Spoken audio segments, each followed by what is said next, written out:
Vish and I have had arguments for a long time about the proper way to build a defense, whether it's from the front back or from the back to front. Do you prioritize pass rushers the way the Niners do, or defensive backs the way Bill Belichick does? As a DB, do you feel like you build it from the back front, or do you feel like that pass rush is everything for you? It's funny. I kind of go by George Seifert told me this. Okay. And I believe it, and it's the way I would believe a team. And it's funny that this is how he saw it, because every single year he drafted a big human being. He always drafted large human beings. He's going to get defensive linemen, and that's what I would do. If I were a GM, I'm always trying to get a large human being, just simply because you can't coach that. You can't teach that. If I get this, if I find this 6'5", 330-pound guy running a 4.5 40, yeah, I want one of those. They're like, give me one He's of those rare. every Christmas. Yes, He's rare. I want one of those. But what George said, and I believe it, and it's my philosophy. I look at the way the game has morphed. Build it outside in, offensively and defensively. And this is why. If I can play your wide receivers one-on-one, if I can manage your wide receivers one-on-one, then I can stack the middle. Because everyone talks about run the ball and stop the run. Well, if I can play your receivers one-on-one, you're not going to run the ball, because I can play a 9-man front.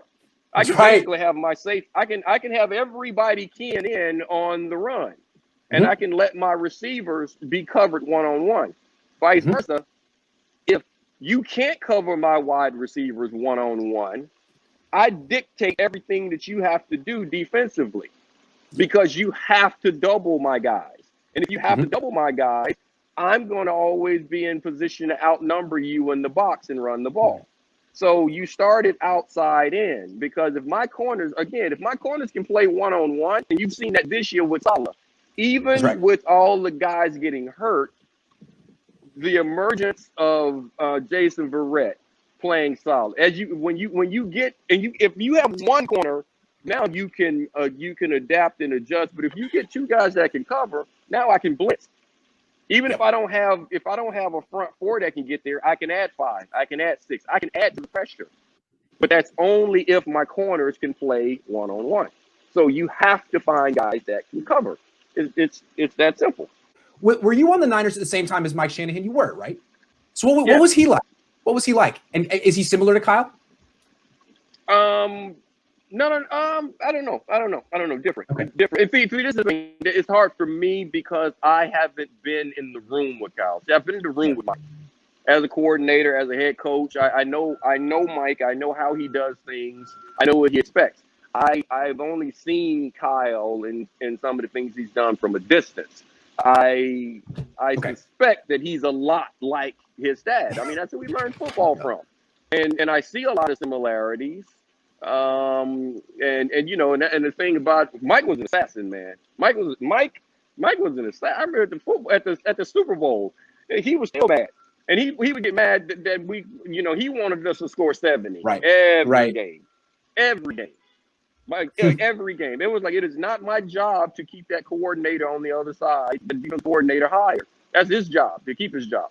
And he was trying to get him fired every week. And I see Kyle has that in him. Kyle. Yes, Kyle has that in him. Yes. I see some of that in Kyle. I like that. I think you have to have that on both sides of the ball. You have to have coordinators that are saying, I want to set an example this week.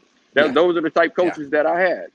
I want to put you out of business. Thanks for trying. Yes. Vish, go ahead. So, Eric, one thing that struck out to me about what you said was, you said that a football team is actually, especially offense, you want to go outside and in. And I heard an interview with Mike Shanahan a couple years ago, and the question was, do you build a football offense from the inside out and the outside in? He said the same exact thing as you, and he said it was because when he coached Jerry Rice, it totally changed his perspective on offense, because the amount of attention that Jerry got totally changed how his offense ran.